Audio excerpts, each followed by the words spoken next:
poll is going to ask you, oh, wow, we record. It's totally great.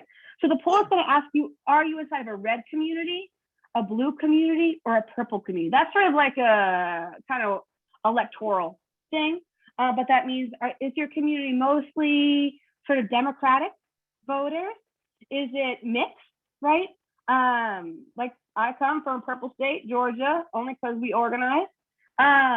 Or are you from a more red community, a more conservative community? So we want to take that poll just to get a little bit more sense of where folks are zooming in from and orienting to this. And then I'm going to hand it over. Okay. It looks like Kate, and before we turn it over to Adrian, I just want to let a few more folks, if you haven't answered our poll yet, this is just really helpful, especially with regard to how we orient into the communities, into the contacts that we're texting. It looks like about half of the folks that are with us tonight come from mostly blue Democratic communities or regions and communities. About 20%, it looks like, red states like Kate or Adrian or myself here in Houston. And we got about 30% of the folks who are in blurple, is what I would call it, a purple community. A little bit of, usually it's red turning blue. So go ahead and answer that poll if you haven't already. I'm going to end our result. I'm going to end the polls now. And great, share the results. And then I am going to turn it over from here to Adrian Evans, who is the, y'all forgive my shoddy introduction earlier. Adrian Evans is the executive director of the United Vision for Idaho, a founding member and an cornerstone of the United Vision Project. So I am going to turn it over to Adrian, let her talk a little bit about the rooting in UVI, how what happened in Idaho relates to what's happening in the rest of the country, and talk about how we're taking action on that moving forward. Adrian, it's all you, my friend. Thank you, dear. Appreciate that. And welcome, everyone. It is so good to see so many folks on today. That's a perfect segue, and it's really interesting to see where folks are calling in from. So I'll just briefly say, many of you might be thinking, United Vision for Idaho, what is this, right? And so I want to just give a little bit of groundwork about why that is. So United Vision for Idaho is the state's only multi-issue progressive coalition in the state. We've been doing this work for a long time. I've been at my current organization for the last 12 years. And I think the story that I really want to ground us in is what's happening. You know, for decades, we've been trying to sound the alarm about how the right has been out organizing and out funding us in places across the country, right? Particularly in red states, right? Where there isn't a lot of progressive activity. And we know from white nationalism, you know, just through historic observation, how they organize is in rural places, right, where there isn't the infrastructure to supplant the information that they're providing. And so I want to share with you why this is everyone's problem and why red states and the places that we're going matter. And that is literally for the last 30 years, we have been out organized. And I know we all look at September 6th and think, oh my God, how did this happen? How did we get here? But this has been long in the making, right? And so what we've seen as a doubling down of funds and influence by the Koch brothers, by ALEC, by places like the Heritage Foundation that are actively involved right now in some of the critical race theory arguments that are happening in local school boards, right? The point was always to take legislation that was incredibly draconian, introduce it. The point wasn't necessarily to pass it. The point was to create a drumbeat and denormalize all of the things that we have come to understand about who we are as America, who we are as community, who we are to each other, what we believe about government, and to literally undermine all of the ideas that we have about democratic institutions. All of that said, it was also to win elections. and to win state houses across this country. I often say that the insurrection on January 6th it didn't stop there. It's been an insurrection in state houses across this country, and particularly exacerbated right now, as we can see with every day that we turn on the television. And so why is this everyone's problem? Because all of these things were never meant to be passed like through Congress. It was about creating a Supreme Court and higher courts of their making, stack those courts and have those decisions made there. And we have never stood at a time before in this country where we've seen such a rollback of civil liberties like we're the one that we're standing in right now. And so what won't work? What won't work is to take these 74 million people who voted for Trump and relegate them to good or bad actors, or decide that we just don't want to talk to them. We have to step into the breach, and particularly white people have to step into the breach to have hard conversations and understand really what is motivating this, right? What are the biases and underlying conditions that are causing people to become more susceptible to authoritarian movements? And that is the work of this project. We cannot treat people as though they are monoliths. We are all much more than that. And so we have to learn how to hold multiple truths, that I can fiercely disagree with you, and I can also honor your humanity and understand that maybe I don't understand, right? We won't transform this country though, unless we have these kinds of conversations and understand what it is that we're up against. Let me give you an example. In 2016, Idaho, mind you, had the largest Democratic caucus in the history of this nation for Bernie Sanders. Might surprise you, right? And then when Bernie was not the candidate and Trump was, the state uniformly went for Trump. And I often remind people, if your life's not working, if you don't know how to put food on the table, if you don't have access to medical care, if you don't have access to the things that just, to create or to just meet the basics. If you look at your life and you think this is about as good as it's ever going to get and there isn't really a brighter future possible, when someone comes along and they offer to break that system that you feel is keeping you oppressed, it might sound pretty good, right? And here's the thing. 74 million people did vote for Trump. But what we know is that 35% of them, they are devout. We're not reaching those folks, right? And we're not trying to. We're not trying to convince or persuade them. None of this is about persuasion. However, another 65% of people might just need to have these conversations with us and understand that something else is possible. And we are that bridge to making that happen. And I am so glad that you were here. I also want to just say we are thrilled because we also know that while none of us can individually do this alone, we're talking about creating, building, and envisioning new structures and how those can work for everyone. We have partners that have come to the table for this project that really, I don't know how to explain the different kind of coordination that is happening in this country with organizations that you trust and that you love, right?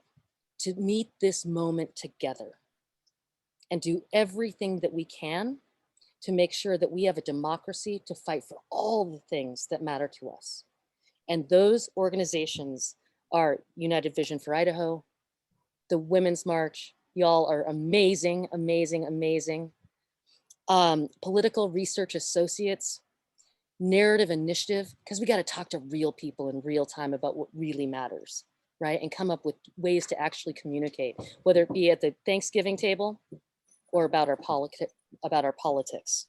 Southern Poverty Law Center, Change Lab, Race Forward, and People's Action. We are building a revolution in this country, and it begins with you. Thank you so, so, so much for being here. And with that, I'm going to pass it over to you, Cindy.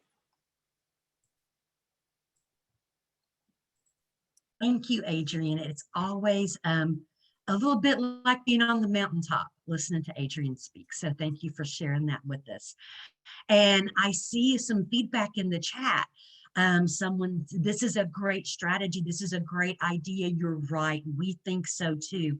And I want to talk for just a hot little minute about how we do this work, the phases of the project that Adrian's describing to you. So first of all, we build the team, right? And we have an amazing team of partners and staffers and volunteer leaders who have built this amazing program.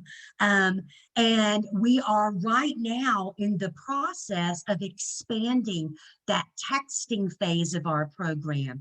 We're offering training to literally hundreds of volunteers in not just our texting platform, we're going to teach you how to do that too, but also in our outreach method, which is radically different than a lot of the things that Adrian and Kate have both described. Siloing and shouting and shaming at folks, that don't work.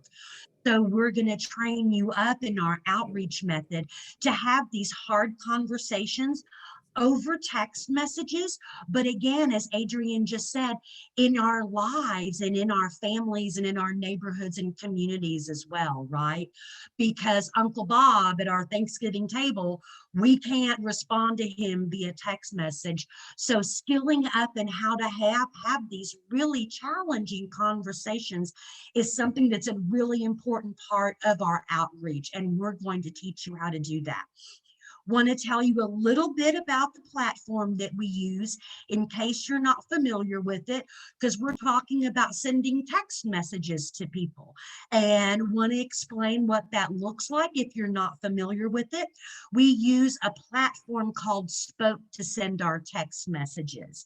And that means your text messages are, first of all, anonymous and your privacy is protected. And we'll talk more about Spoke in a little bit, but want you to know right now that this is a platform that you'll use via your computer. We don't send the text messages actually on our phone. We use a computer or a laptop to send those messages. And this allows us to send hundreds of thousands of text messages to Idaho, like Adrian just mentioned. Right now, we're texting into North Carolina. Next on our outreach list is Georgia, and then Washington State, and so on and so on and so on. So that's our outreach plan, right? And the next phase of our program is to gather that data, because this is data that we're talking about, and to learn from those findings. We're going to take all this amazing data that we're getting through our texting outreach and turn it over to our analysis and research partners. Oh, excuse me. Now, this is also going to include information and exploring ideas for how to reach people into our next phase. So once we collect all this data via text message, it goes to our analysis partners and then to our narrative partners who are going to help us move into the next phase, which is phones, and that's where we're going to do some deep phone. I don't even want to use the word messaging because that has some really nasty connotations, but some deep phone outreach sampling, let's call it that for lack of a better word. And that's where we move into persuasion after we've learned how we can message and talk to the people that we've been texting. And with that, we're going to do some really deep relational training to prepare our volunteers for that outreach as well. So just want to give you all a sort of broad strokes overview of what's happening right now, how we're doing the things, and what's coming up down the pike. And Becca, I see your question in the chat.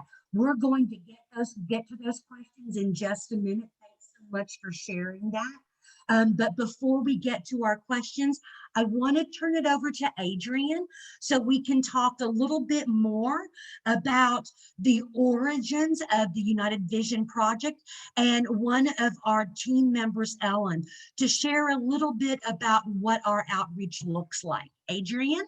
I'm sorry, Adrian, I just want to add one quick thing before we do that, if that's okay. Just because it's a question I get a lot. Sorry, to throw off the order.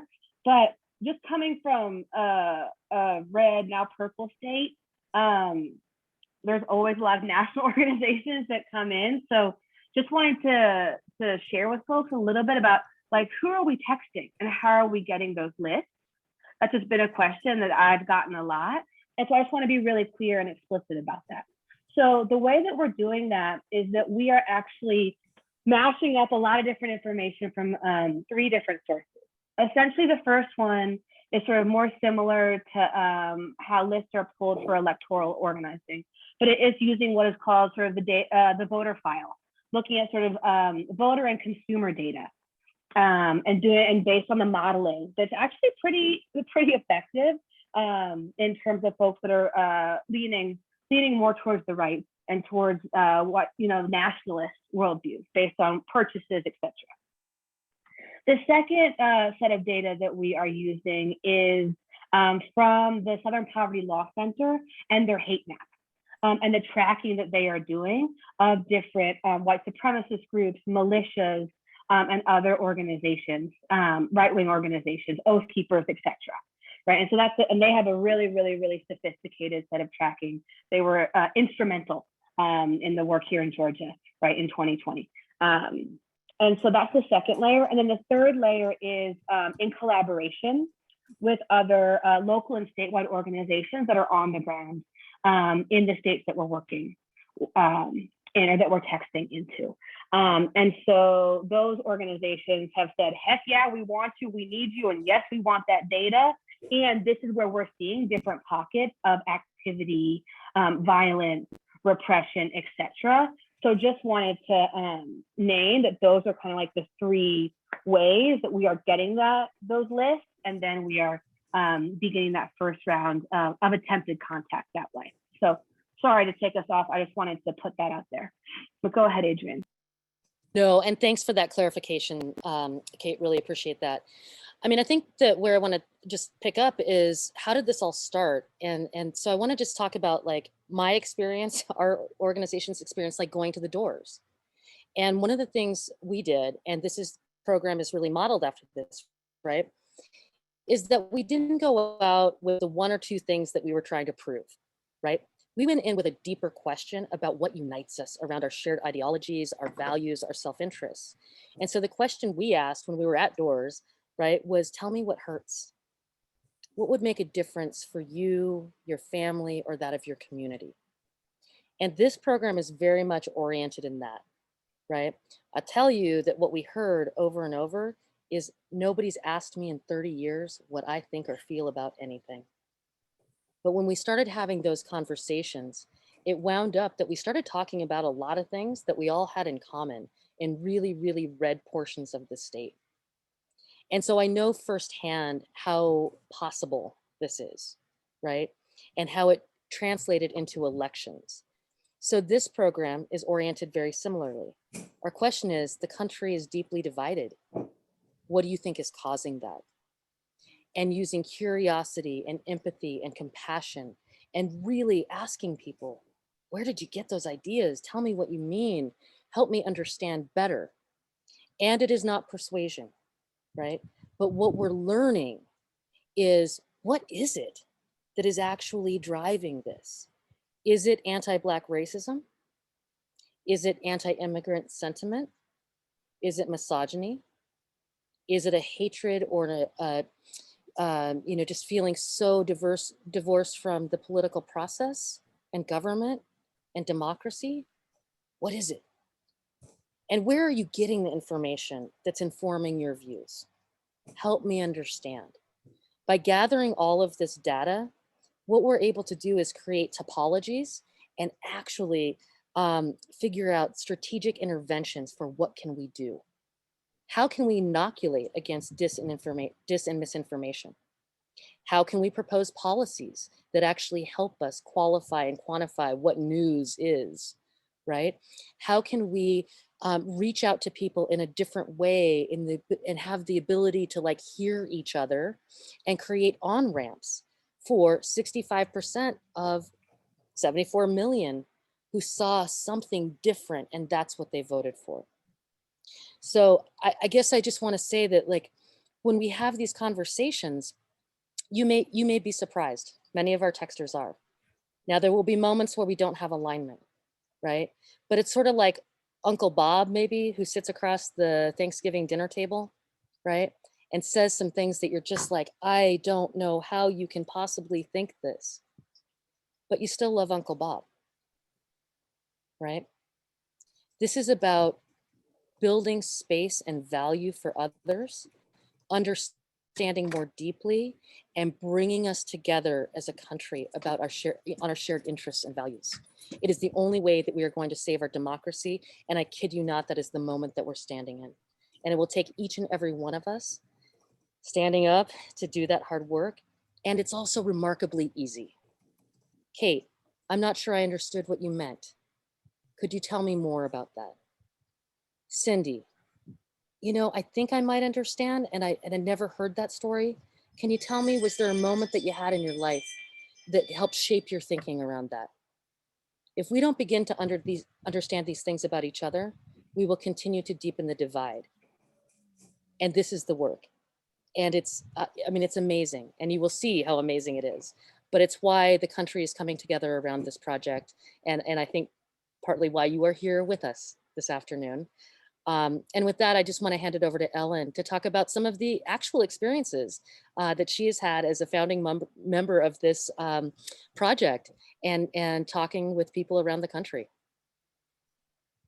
Hi, first of all, thank you for being here. Take a deep breath and smile. You're here to save democracy. There are a lot of you. We're here in the middle of summer where you could be doing a million other things.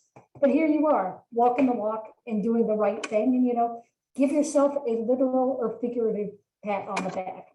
I apologize in advance if my cat interferes. The minute I started talking, she got a little unruly. We'll hope for the best. You're going to find this really rewarding. People say, as Adrian said, people say, no one's ever asked me. And when it happens, I had a beloved uncle who had some terrible ideas.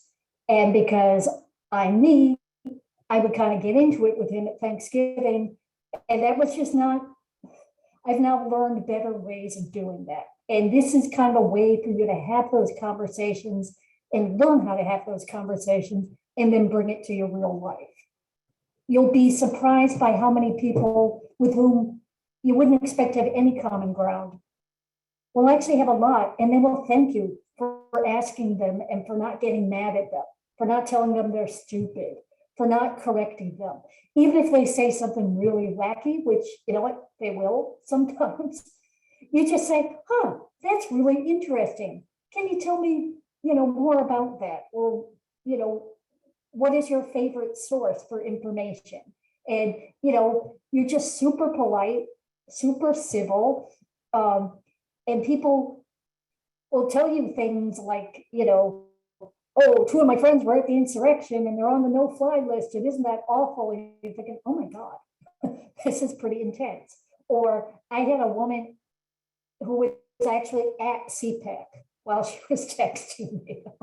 Okay, this is interesting because she is parroting CPAC, but you know, that was really valuable information to collect that she was at CPAC.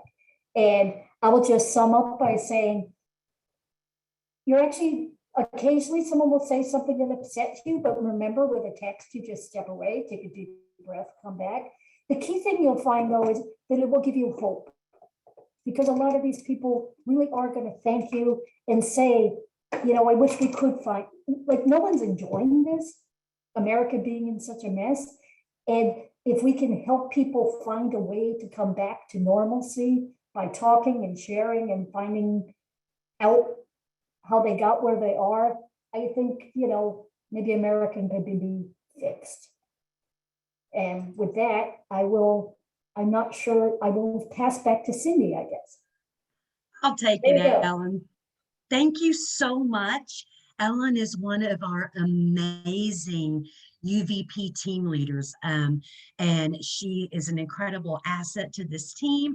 And when you join on, you are going to get very familiar with Ellen because she's always quick to help in our Slack channel and in lots of our events.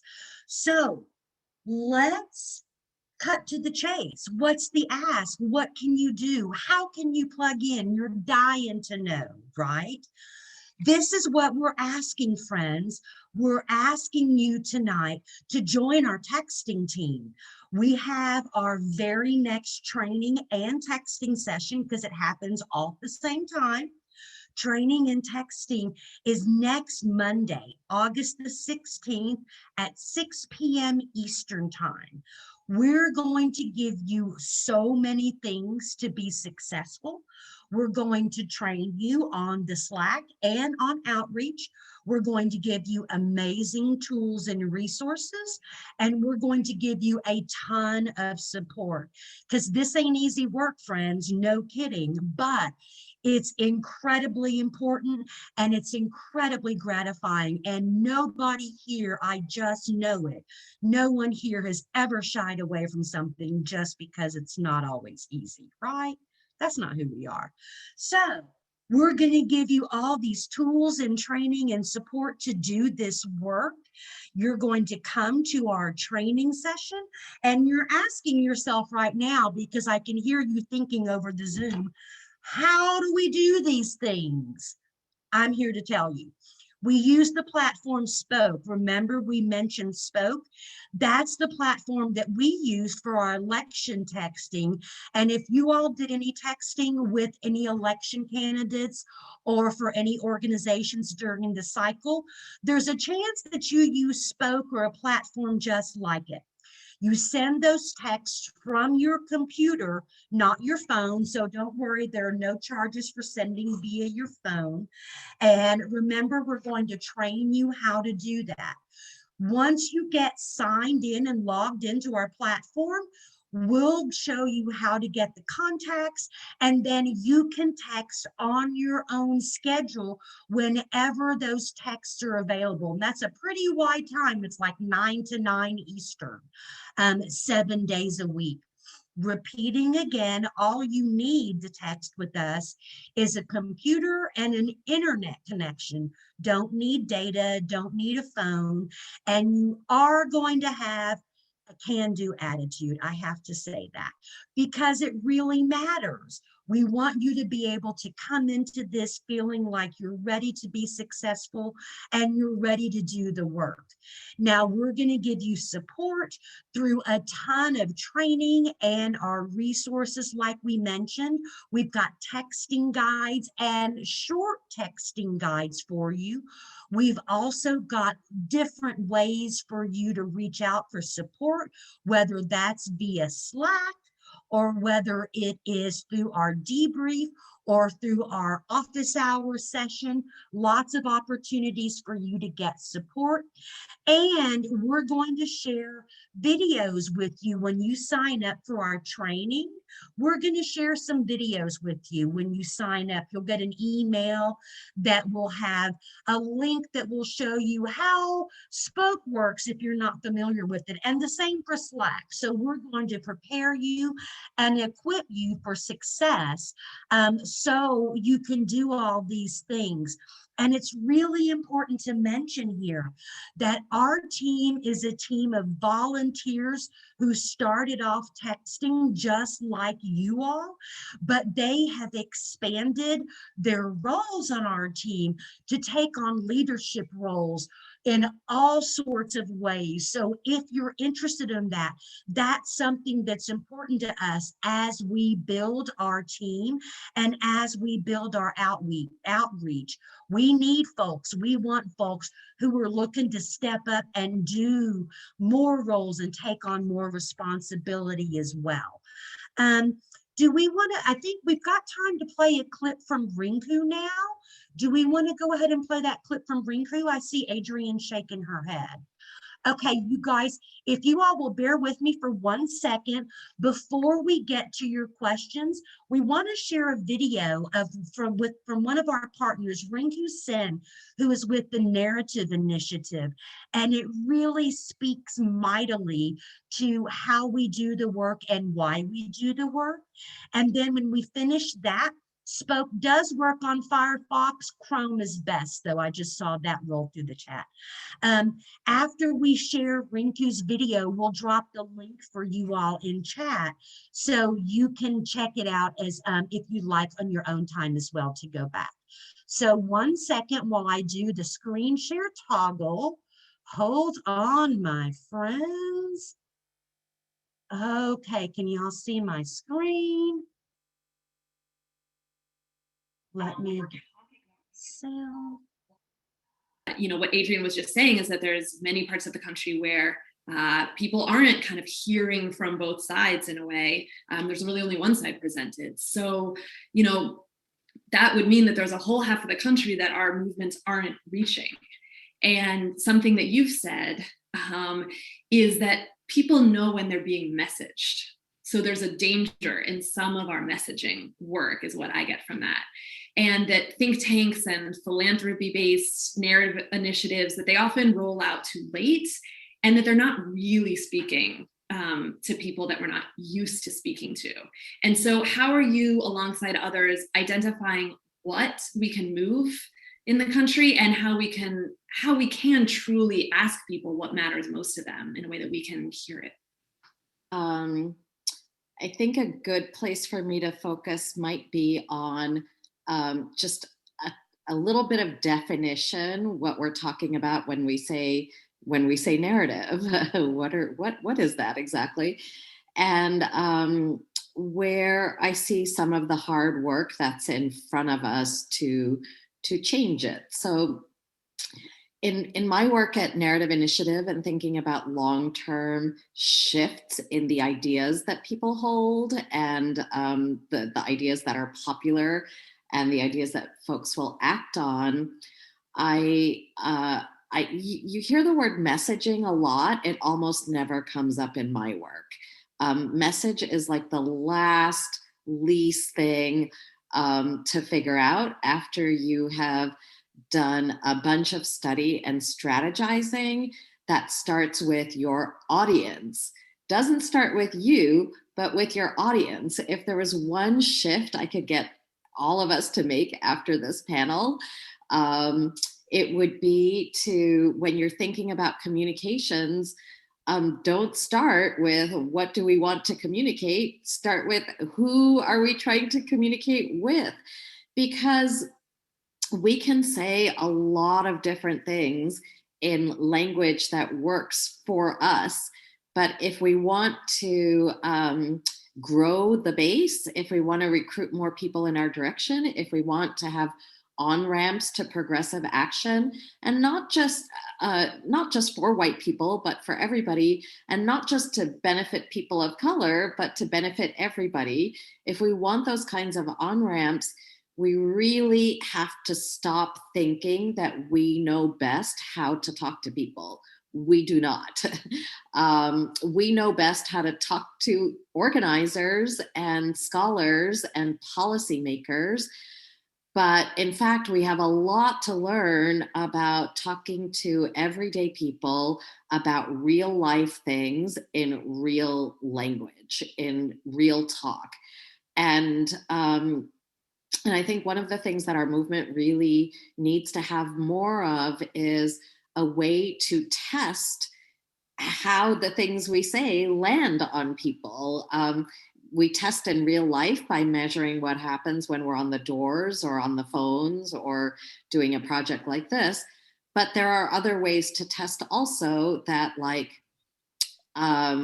wealthy establishment groups use, and to craft their messages and figure out how people are reacting to them.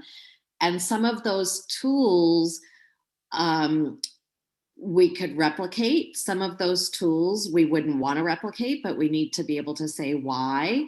And some of what we learn through our own communications has to move into a feedback loop and a strategy so that other people can use that knowledge as well. Those are all pieces of infrastructure that we have to have if we're going to change the deepest elements of the US story on which white nationalists can find fertile ground. So here's a couple of quick definitions. A story is a description of things that a person goes through. Stories always have characters, stories always have plots, they always have settings. And the idea that's embedded in a story, what we call the moral of a story, that is narrative. The ideas and themes that you are pushing out through the stories of actual humans encountering actual humanity. That's the ideas and themes are narrative. And when you have enough stories with the same ideas undergirding them, accumulating over centuries, we call that deep narrative. And what we're up against here is deep narrative. And so you can't bring a message to a deep narrative fight. The gun versus knife fight. In our case, we're like fighting on deep narrative with messages, and the messages are knives. They're never really going to make a deep enough impression. So it seems to me that the beauty of this project is that it centers the audience and the people that were trying to actually figure out how to organize. And if the conclusion is we can't organize them, then okay, so be it. But I tend to think that no one is truly unorganizable. I've heard people tell me a lot, you can't organize Muslims, you can't organize families that have kids in the child welfare system, you can't organize undocumented people. You can organize anybody if you can figure out how to connect with them. And our narrative challenge is to take these constituencies of white folks and separate them from the deep narrative of America as a white country and give them on-ramps to some other ideas, which have equally long lineages from the beginning of this country on, but that people don't have as much access to, because this brings me to, I think, my last point. We don't own any platforms. We don't have an OAN, a Newsmax, and a Fox News sort of parroting our stories and messages. So as we work together, I think a lot of what we need to do is figure out how do we talk to real people about real things in real language? That's one. And I so deeply appreciate our scholars, but a lot of what we do is over rely on academic and scholarly frameworks because we're too poor and unwilling to do the work of communications testing and of figuring out how to translate those frameworks into real talk. That's really, it's not that much more complicated than that.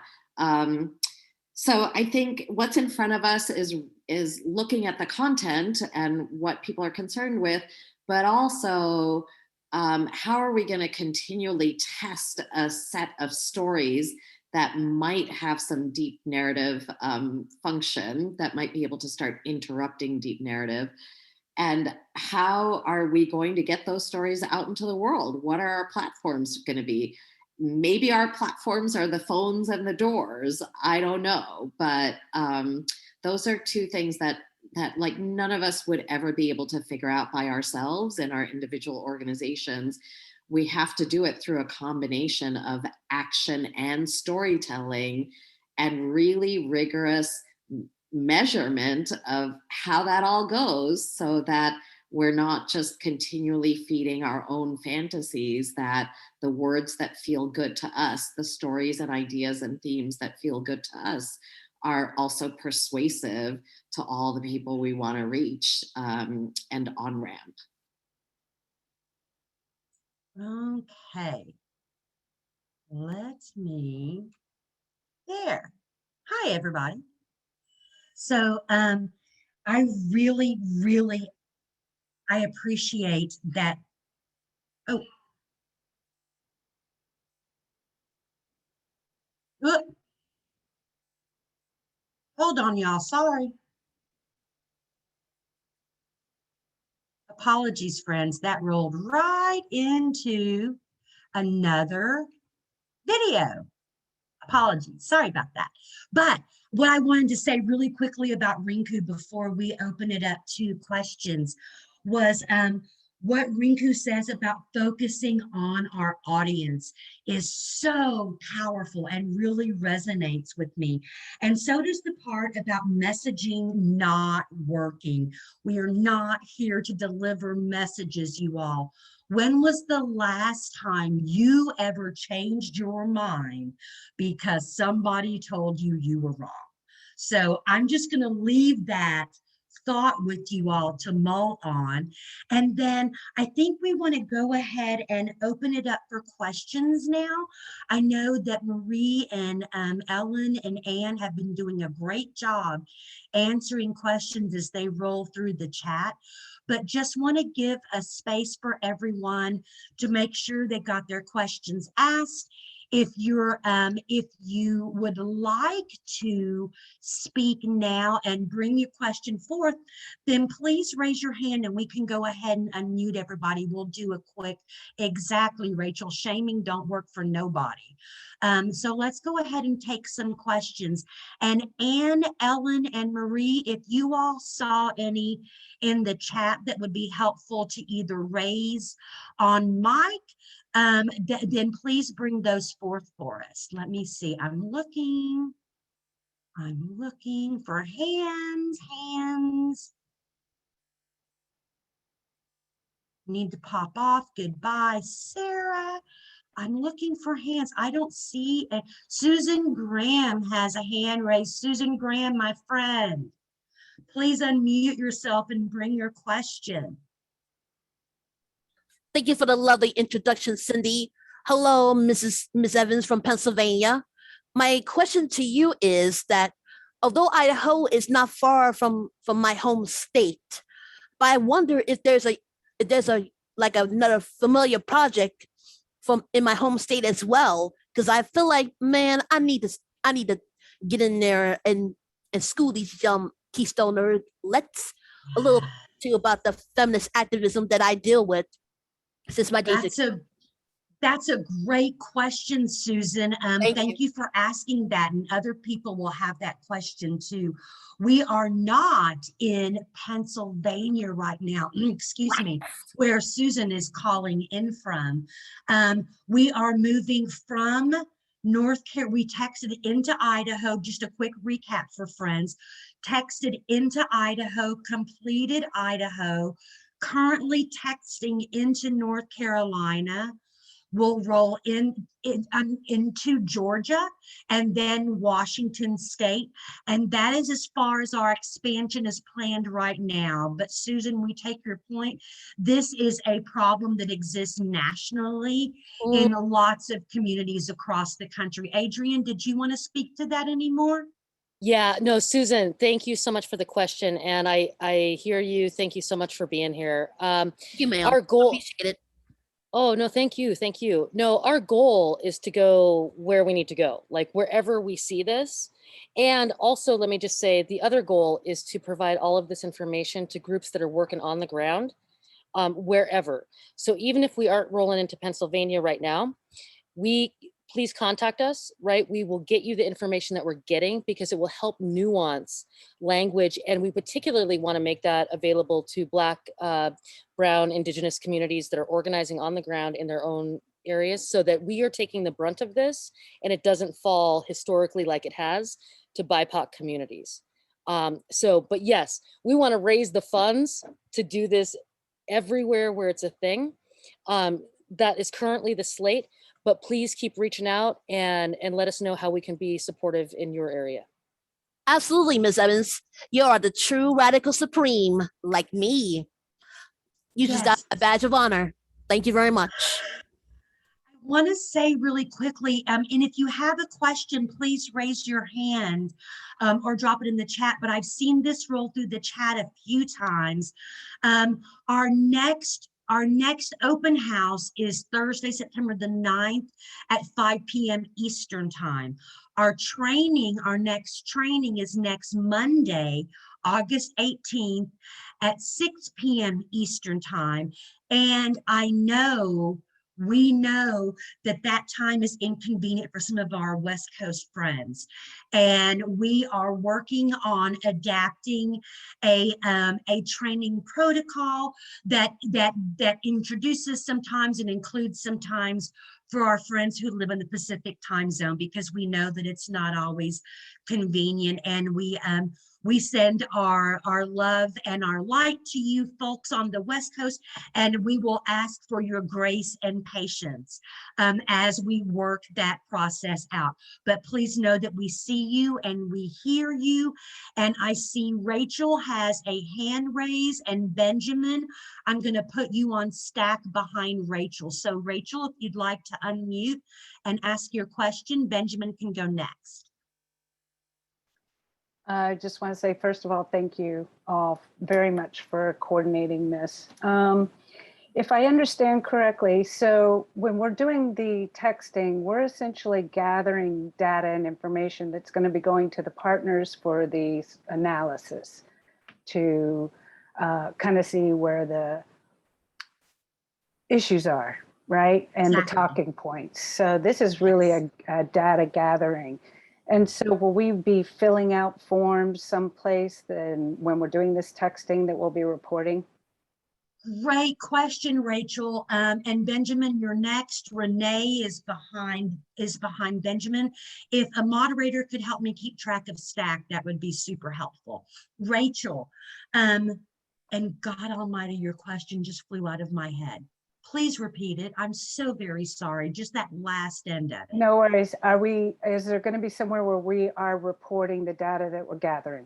How you report the data. Yes, there it is. Thank you for that excellent question. You will be tagging all this data in our texting platform Spoke. And if you've ever texted before, then you'll be familiar with how to use tags. What I will say, and I'll offer this caveat to experienced texters, is our tagging system is really complex, because that's how we capture so much data. So Rachel, you won't have a form that you'll fill out. What you'll do is evaluate the contents of those replies, and we're going to train you how to do that, and then train you how to tag those replies to capture all of the data points in it.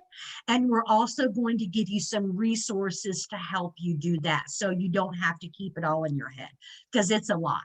Was That's that perfect. helpful?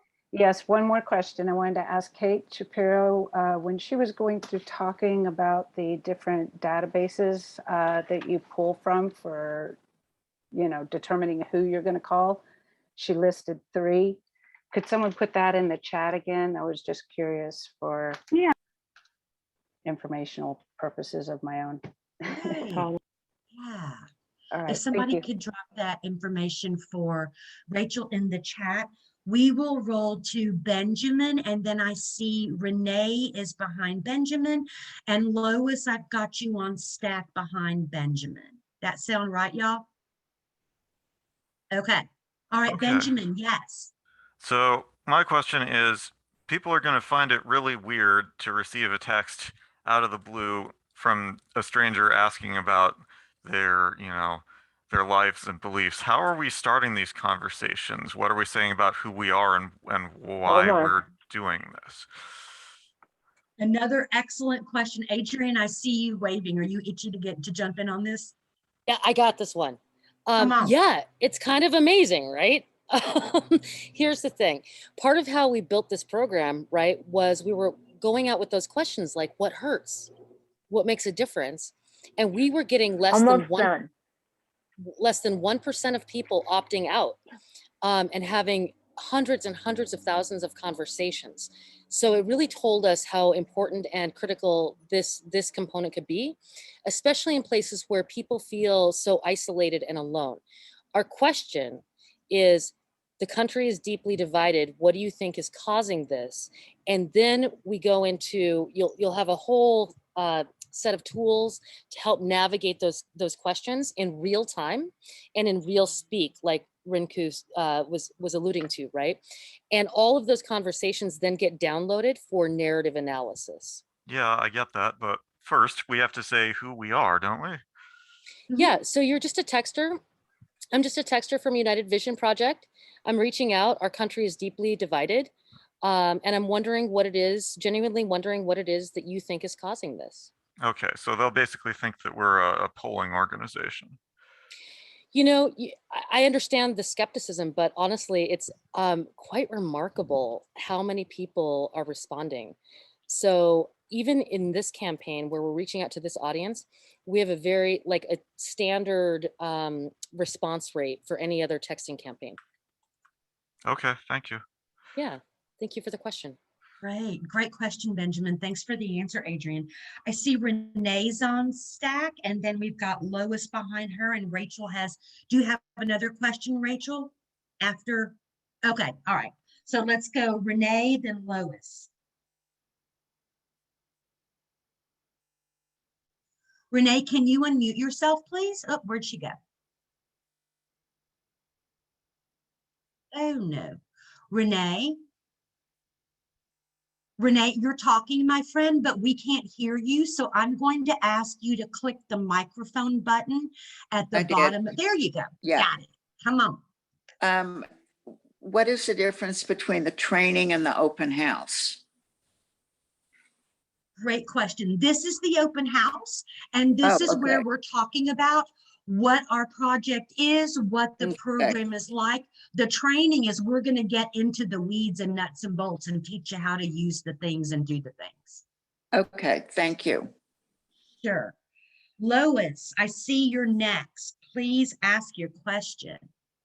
Follow-up question to hers really is that we're attending the open house, and yes, interested in doing the training. What if we have friends that I know would be of like mind and want to participate, but do you need to enter through a open house first, or can you go to the training? That's a really good question. We definitely want folks to attend a training before they begin texting. But Adrian and Kate, if you would like to share your thoughts on this, we have another open house coming up next month, Lois, and you can share that link with your friends if you think it would be helpful to sort of get them oriented into it.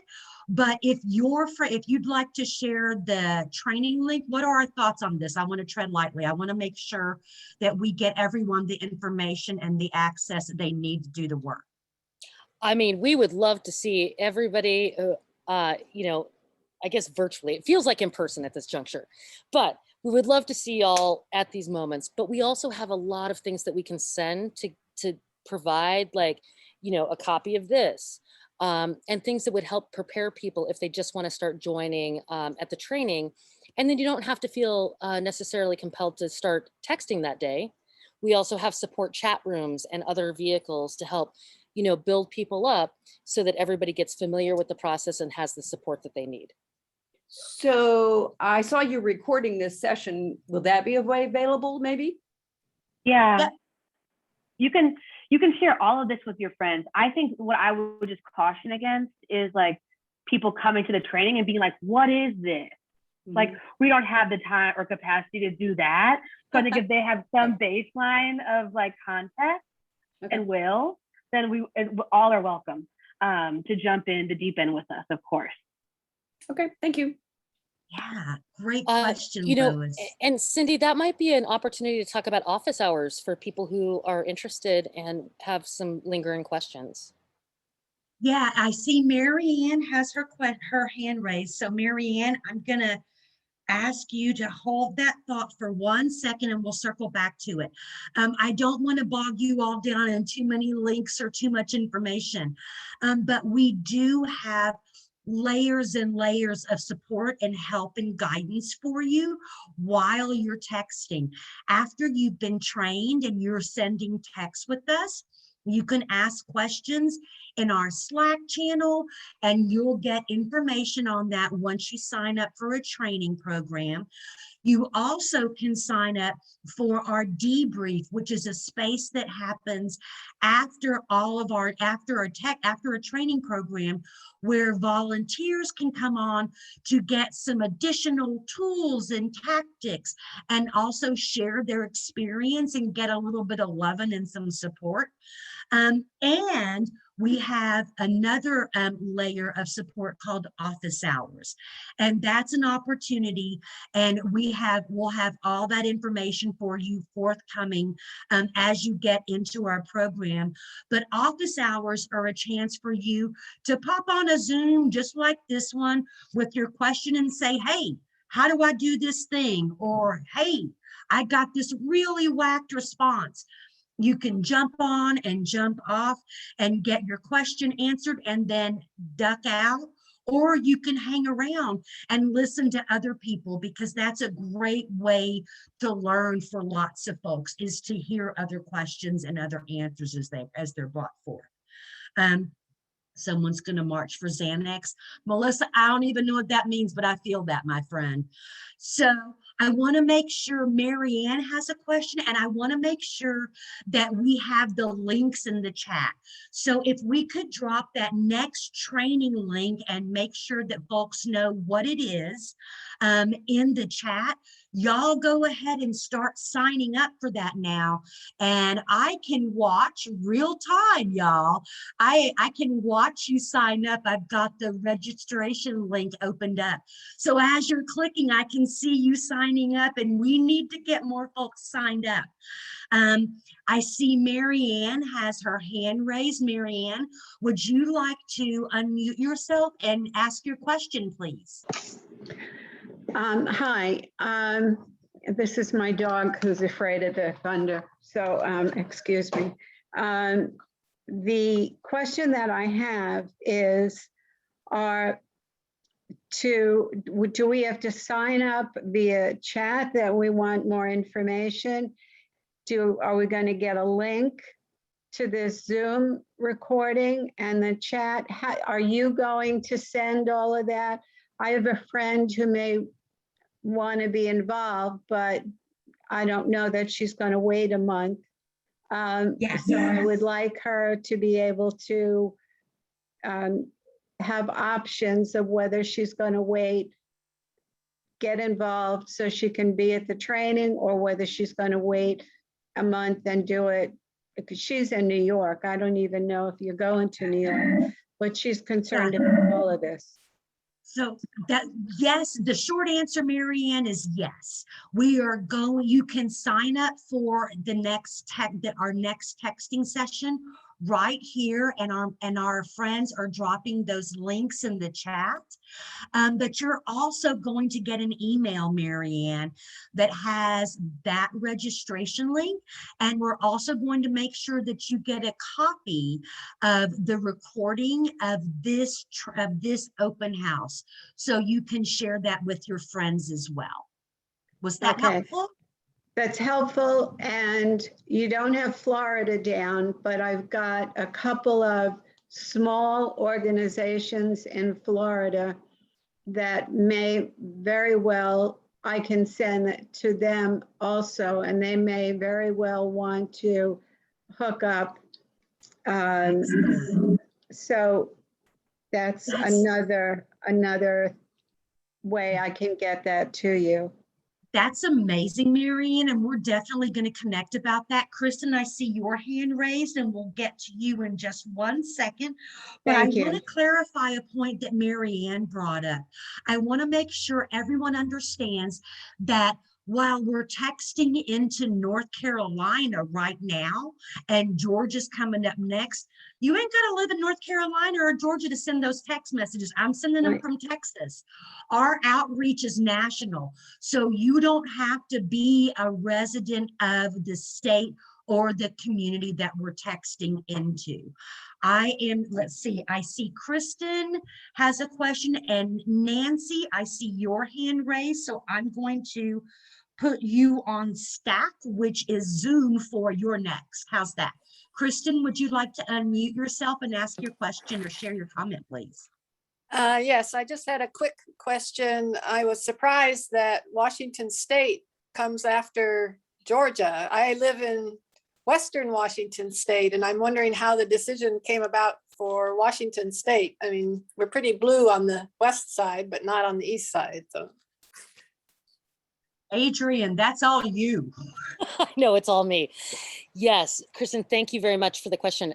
Yeah, actually, so I don't know how many folks on the call are familiar with North Idaho was the place of the Aryan nations, right? And so one of the places, particularly in Washington State, that we're looking at, Kristen, is Spokane, where we're seeing a massive concentration of many of these groups.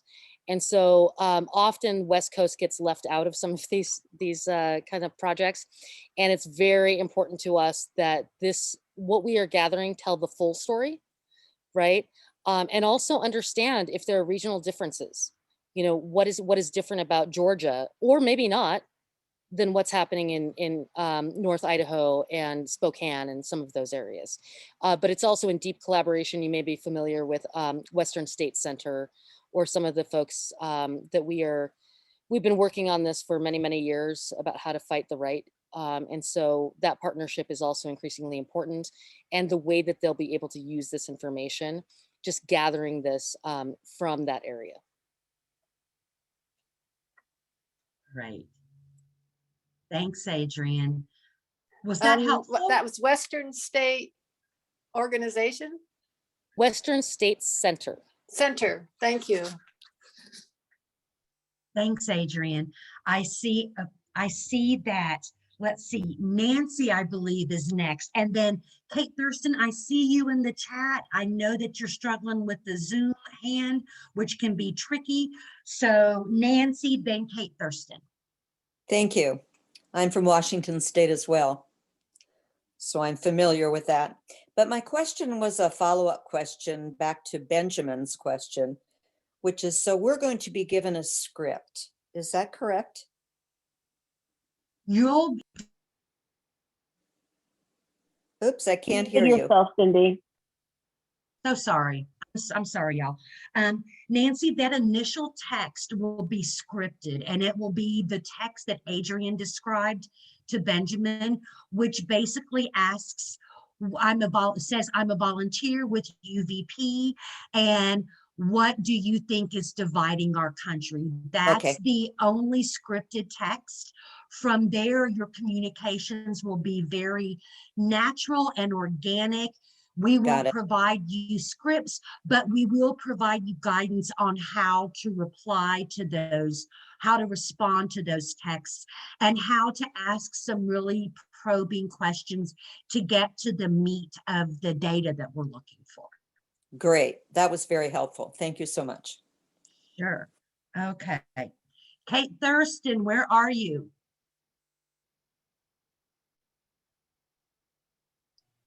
Hi. Thank you for doing this. It sounds, this whole program sounds pretty interesting. And in a way, the way you began the session answered a question that's been bugging me for a while. And that is, how do we talk to people with whom we so agree that our hair wants to be on fire? But to sort of a knock on to something Benjamin was asking, or I was reminded, two questions. How do you know this is making a difference? And the second thing is there something about the population that would engage in text dialogue with someone they don't know from an organization they've probably never heard of? Is there something about that demo that has a certain kind, is that sort of a profile of the 65% that are convincible? I can take that, Cindy, if you'd like. Yes, Okay. please. Yeah. So no, I mean, it's really fascinating, right? So part of the problem is that we're going into rural areas that are largely void of any sort of progressive frame at all. And so, I mean, what we hear uniformly back is that no one's asked me in 30 years. So, I mean, I would be lying to you if I said that when we started a texting program, we knew what the outcome would be. However, what we also know is that people are feeling tremendously isolated. Certainly COVID is a factor in that, right? But they want to talk. And as social mediums become more underground, or people feel precluded from them or judged, right? They're wanting to have these deeper conversations with people who seem to, who are approaching this like, I want to know, tell me about your thinking. It's been incredibly valuable. I think there was another part of your question, Kate, that I'm forgetting now. I almost forgot myself. It has to do with, in a way, you've partly answered it, but is there some sort of a profile of the kind of person? I know I get unsolicited texts that are something like this, and I won't answer them because I'm so mistrustful of what's going on with manipulation. Yeah. But I get that there's something that might be being tapped that you're hitting on, though. And it says, and it's something I've been wondering, because if I'm not listening to what other people are saying, then why would they listen to me? Yeah. I mean, excellent points, Kate. And happy to follow up later for anything that I may not be able to answer completely. I think part of it, right, is that, like, when I said, like, nobody's talked to me in 30 years, like, that's truly the case. Mm-hmm. And what we find is that so much of this, I mean, the primary reason that people are attracted to these movements is not necessarily the ideology. It's feeling a sense of community and belonging. Mutual aid, in fact, is one of the primary ways that the right mobilizes and recruits people, right? So if you see it, mutual aid, so like the forest fires that are happening on the West Coast right now, coming in and offering food, support, housing. I'm offering you a place to be in the world, right? Where you are valued and seen. And typically I would say what the left does wrongly is we fold out policies and we say, if we just keep talking to you about how right we are about our policies, then you'll come to my way of understanding, right? And we're not leading with the similar approach of, I see you first, help me understand so that we can pave a path together. And the problem with us not doing that is that it's undermined faith in democratic institutions, which is the thing that we are up against right now. So this approach of, like, just meeting people in, I care about what you think. Yes, I often say, like, I mean, I've been doing this for a while and I'm like, I don't know if I would answer a text, right? But the fact that they are, I think, speaks volumes. And I'll quote from a colleague, Van Jones, right, who was very instrumental in my thinking about this project, when he said, don't forget that hurt people holler. Hurt people holler. But 9 times out of 10, again, it is the relationship that's been formed and not the rhetoric. The rhetoric can fall apart pretty quickly, right? But it's that sense of, I belong to a group. I have a political identity. I have a social identity. I see the future because there's a different vision. And that's where we've really been falling down. Yeah, and thank you so much, Adrienne. And Cecilia, I see you in the chat. Yes, hurt people, H-U-R-T, hurt people holler. And another way to say that is hurt people hurt people. I've heard that before too. And I just want to say really quickly to Nancy's point with regard to, like, Who the hell is going to respond to a text from some random stranger? What we can say to that is that the response rate, like how many people actually respond to these text messages that we send with this open-ended question, hey, what's dividing our country? Tell me what you think.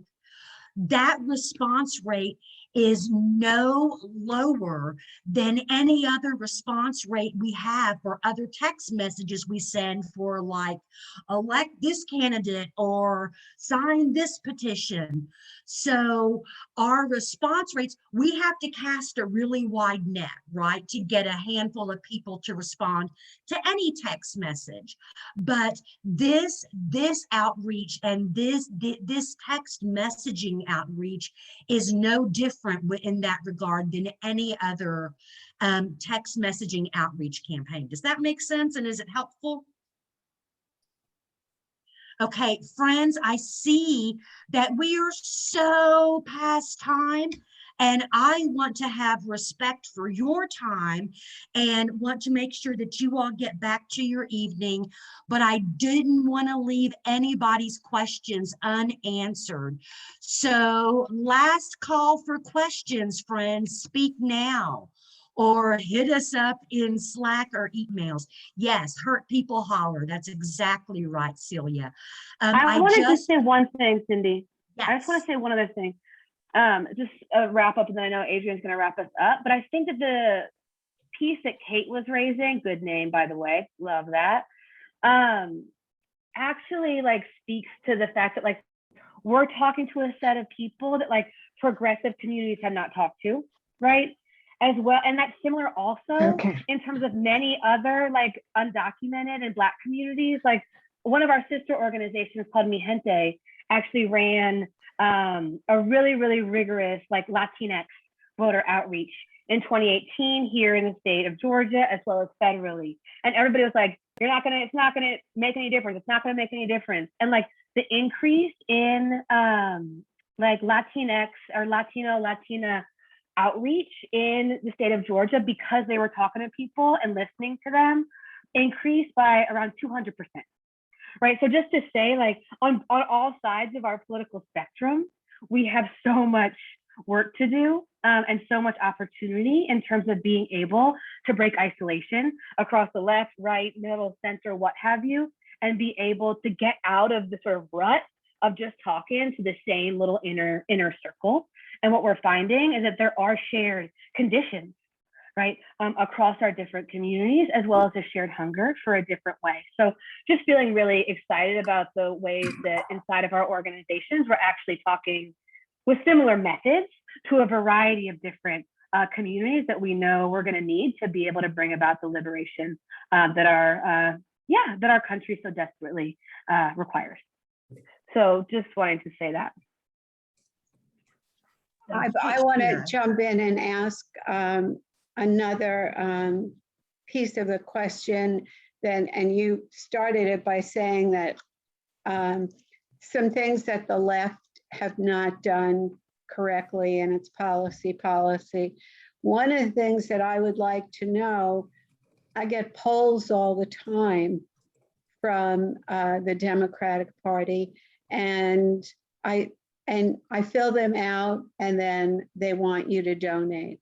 So my question is, when we text and message, are we asking for money? Thank you. Nope. Thank you. Negatory Ghost Rider, we are not asking money. We are not soliciting funds, donations. We are not even persuading folks.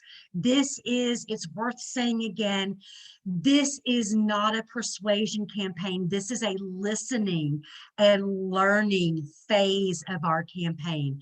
And I see Sherry Elson with her hand so patiently raised. I'm going to let Sherry ask this last question for the night, and then Adrian, will you roll us out with the chant, my friend? All right, come on, Sherry, it's all you. Thank you so much. So this has been really interesting, and I just want to add to all the different ways that people are saying that all together, that each ripple of kindness builds a wave, builds into a wave. I always say one drop of water didn't make the Grand Canyon. But the Grand Canyon was carved only by water. Like that's why it's there. So it wasn't one drop, but it was lots of one drops. And I just want to make sure too. So I'm not able to participate. Mondays generally are really bad days for me. And this Monday, there's no way I can. So will we be getting emails about other days? So yeah, thanks. So one, thanks for that great little that wisdom, because yes, and I'll add to it that Grand Canyon didn't happen overnight either. Right. Right now, all of our trainings are on Monday evenings. We will, as we revise and update our training programs and our training offerings, we'll definitely keep you in the loop, but you'll get all the registration links via emails that came from your sign up and participation. Perfect. Okay. So as long as I know, I'll get information and then I'll join where I can. Thank you. Yes, yes, yes, yes, yes. Are we, Kristen Blaylock, is that a question or is that an old hand raise? I don't want to leave anybody hanging. Old hand. Okay, Kristen.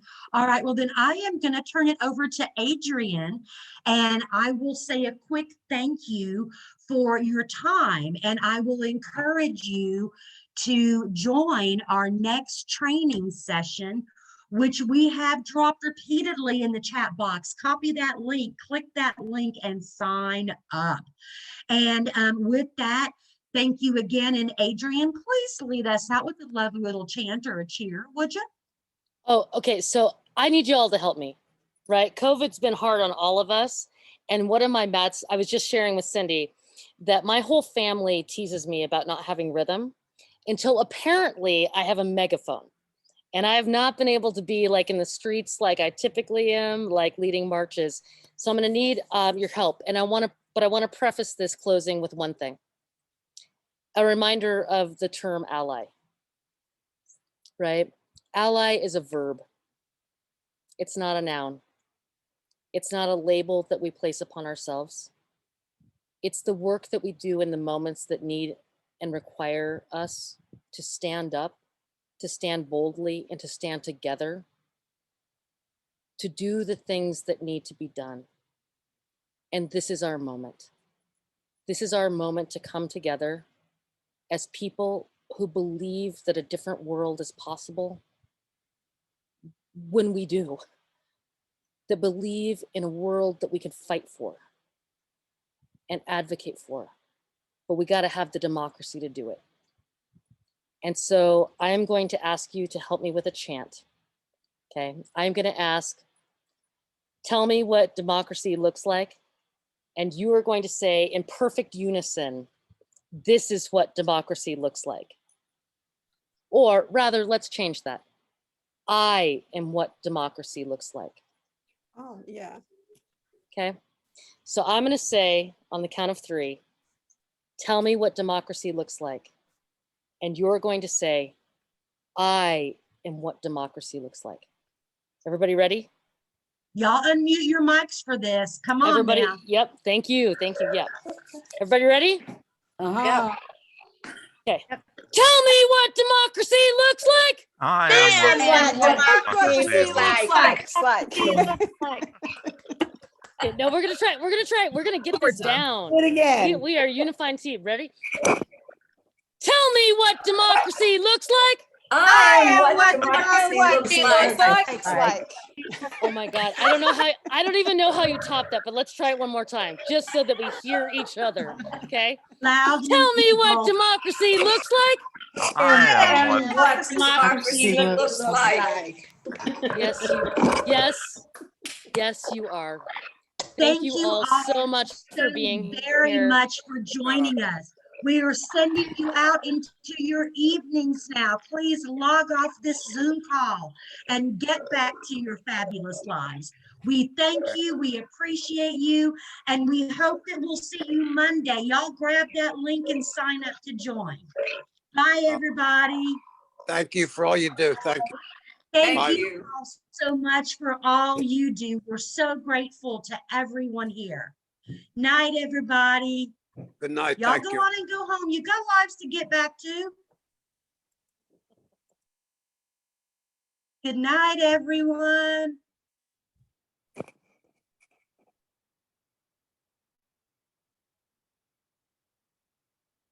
Good night. Okay, friends, I am closing out the Zoom right now. So if you need a link in the chat, grab it or wait till the email comes out. Ready? Good night, everyone.